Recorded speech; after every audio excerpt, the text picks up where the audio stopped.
চাওক দুলিয়াজানৰ petrol pump এটা কেন্দ্ৰ কৰি যিটো বিষয় উত্থাপন হৈছে দুটা ব্যৱসায়িক গোষ্ঠীৰ মাজত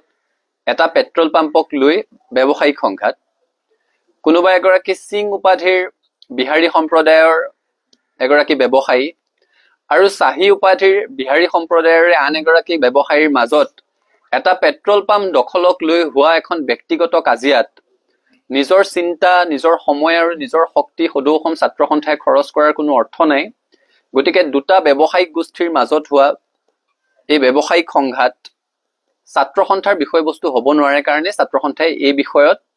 চিন্তা কৰাৰ এই বিষয়ত সময় শক্তি অপচয় কৰাৰ কিবা অৰ্থ আছে বুলি অনুভৱ কৰা নাই যিগৰাকী ব্যক্তিৰ কথা আপোনালোকে উল্লেখ কৰিছে তেখেত সদৌ অসম ছাত্ৰ সন্থাৰ এগৰাকী সদস্যাক বিয়াৰ প্ৰলোভনেৰে যৌন শোষণ চলোৱাৰ অভিযোগত অভিযুক্ত হৈ ছাত্ৰ সন্থাৰ মজিয়াৰ পৰা বহিষ্কাৰ হোৱাৰ ভয়ত ছাত্ৰ সন্থা এৰি যাব লগা হৈছিল গতিকে ছাত্ৰ সন্থাৰ এগৰাকী সদস্যাক যৌন শোষণ চলোৱাৰ অভিযোগত যিগৰাকী ব্যক্তি অভিযুক্ত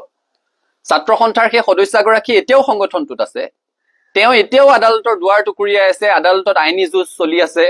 এতিয়াও সদৌ অসম ছাত্ৰ সন্থাই সেই ঘটনাৰ সন্দৰ্ভতে গঠন কৰি দিয়া 10 জনীয়া তদন্ত সমিতিয়ে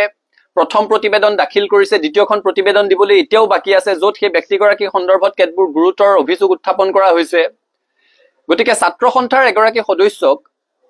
বিয়াৰ প্ৰলোভনেৰে সৈতে যৌন শোষণ চলোৱাৰ অভিযোগত অভিযুক্ত এগৰাকী ব্যক্তিৰ সপক্ষে ছাত্ৰ সন্থাৰ স্থিতি থকাৰ কোনো প্ৰশ্নই আহিব নোৱাৰে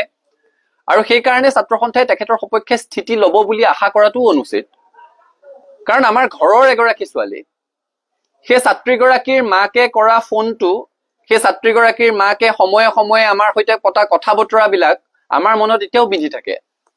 যে মোৰ ছোৱালীজনীক আচু কৰিবলৈ পঠিয়াইছিলো তাইৰ লগত কিয় এনেকুৱা হ'বলৈ পালে তোমালোকে তাইক ন্যায় দিব নোৱাৰিলা সেই ছাত্ৰীগৰাকী আজিও ছাত্ৰ সন্থা কৰি আছে দেখিছো বহুতে ছাত্ৰ সন্থাৰ এই সন্দৰ্ভত এটা স্থিতি আশা কৰিছিলে কিন্তু নিজৰ ঘৰৰ এগৰাকী সদস্যাক যৌন শোষণৰ অভিযোগত অভিযুক্ত এগৰাকী ব্যক্তিৰ সপক্ষে ছাত্ৰ সন্থাই স্থিতি লোৱাৰ কোনো প্ৰশ্নই আহিব নোৱাৰে এই সন্দৰ্ভত বহুজনে আমাক সমালোচনা কৰাও পৰিলক্ষিত হৈছে সামাজিক মাধ্যমত বিভিন্ন ধৰণৰ কথা বতৰা আলোচনা হৈছে সকলোৱে নিজে এবাৰ সেই কথাটো উপলব্ধি কৰিলেই হ'ল নিজৰ ঘৰৰ এগৰাকী যুৱতী নিজৰ পৰিয়ালৰ এগৰাকী সদস্য আৰু কেৱল প্ৰেমৰ সম্পৰ্ক নহয় বিয়াৰ প্ৰলোভনেৰে সৈতে যৌন শোষণৰ অভিযোগত অভিযুক্ত তেনে প্ৰেক্ষাপটত সদৌ অসম ছাত্ৰ সন্থাই সেইগৰাকী অভিযুক্ত ব্যক্তিৰ প্ৰতি কোনো ধৰণৰ অনুকম্পা দেখুওৱা কোনো ধৰণৰ স্থিতি প্ৰকাশ কৰাৰ কোনো প্ৰশ্নই থাকিব নোৱাৰে আৰু ছাত্ৰ সন্থাৰ পৰা সেইটো আশা নকৰিবলৈহে সকলোকে অনুৰোধ জনাইছো আপোনালোকে হেণ্ডকাফ দেখিছে আমাৰ শিৱজৰীডাললৈ মনত পৰিছে সেই ছাত্ৰীগৰাকী যিদিনাখন হস্পিটেলত ভৰ্তি হৈছিলে এগৰাকী ছাত্ৰ সন্থাৰ সদস্য যেতিয়া সেই আপোনালোকে কৈ থকা যুৱকজনৰ প্ৰতাৰণাৰ বলি হৈ বিয়াৰ প্ৰলোভনেৰে কৰা যৌন শোষণৰ অভিযোগত সেই অভিযোগৰ বলি হৈ এগৰাকী যুৱতীয়ে আত্মহত্যা কৰিব লগা এটা পৰিৱেশৰ সৃষ্টি হৈছিলে সেইগৰাকী যুৱতী এতিয়াও ছাত্ৰ সন্থাৰ সদস্য তেওঁ ন্যায় বিচাৰি আজিও ছাত্ৰ সন্থাৰ মজিয়াত মাত মাতি আছে তেওঁ ন্যায় বিচাৰি আজিও আদালতৰ মজিয়ালৈ গৈ আছে আজিও তেওঁ মানসিকভাৱে ভাঙি আছে গতিকে যেতিয়া হেণ্ডকাফৰ কথা কয় আমাৰ সেই শিৱজৰীডাললৈ মনত পৰে সদৌ অসম ছাত্ৰ সন্থাৰ সৈতে ছাত্ৰ সন্থাৰ প্ৰাক্তনসকলৰ সন্মান আৰু দায়বদ্ধতাৰ সম্পৰ্ক আমি তেওঁলোকক সন্মান কৰো তেওঁলোকে মাতৃ সংগঠনটোক সন্মান কৰে তেওঁলোক মাতৃ সংগঠনটোৰ প্ৰতি দায়বদ্ধ আমিও অৰাজনৈতিকভাৱে মৰ্যাদা সহকাৰে জীৱন নিৰ্বাহ কৰি থকা প্ৰতিগৰাকী ছাত্ৰ সন্থাৰ প্ৰাক্তনৰ প্ৰতি আমাৰ সন্মান আছে আমি তেওঁলোকৰ প্ৰতি দায়বদ্ধ কিন্তু ছাত্ৰ সন্থাৰ মজিয়াত অতীজৰে পৰা এটা পৰম্পৰা চলি আছে যে ছাত্ৰ সন্থাৰ পৰা যদি কোনোবাই ছাত্ৰ সন্থাৰ অহিত কাম কৰি বহিষ্কৃত হয় তেওঁলোকে ছাত্ৰ সন্থাৰ প্ৰাক্তন হিচাপে সেই মৰ্যাদাটো নাপায় এই যিগৰাকী ব্যক্তি ছাত্ৰ সন্থাৰ এগৰাকী সদস্যাক যৌন শোষণৰ অভিযোগত অভিযুক্ত তেওঁ বহিষ্কাৰ হোৱাৰ ভয়ত ছাত্ৰ সন্থা ত্যাগ কৰি গুচি যাবলগীয়া হৈছিলে গতিকে মই সকলোকে অনুৰোধ কৰিম ছাত্ৰ সন্থাৰ লাখ লাখ প্ৰাক্তন কৰ্মকৰ্তাক